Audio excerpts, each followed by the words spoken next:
নেদেখিলে মনটো অস্থিৰ হৈ গৈছে ষ্টেচন কামাঠাতে এৰি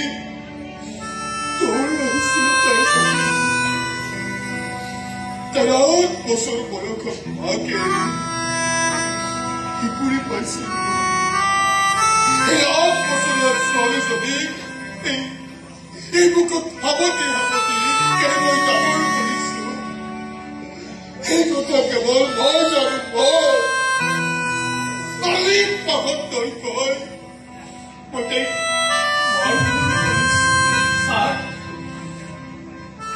শাসন কৰিছিলো এটা উপযুক্ত ল'ৰাৰ হাতত গোটাই তাৰ ভৱিষ্যতটো মই সুন্দৰ কৰিব খুজিছো তাতে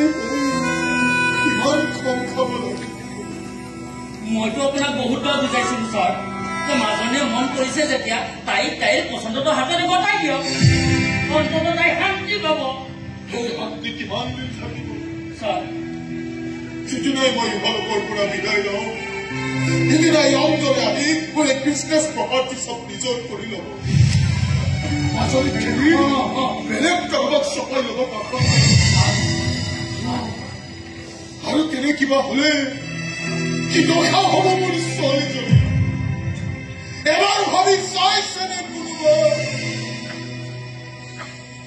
কোনেও নাভাবিলেও কিন্তু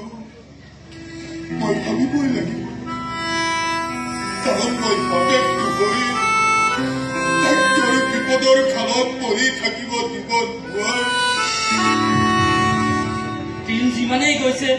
মোৰ কিন্তু চিন্তাবোৰ বাঢ়ি গৈ আছে ছাৰ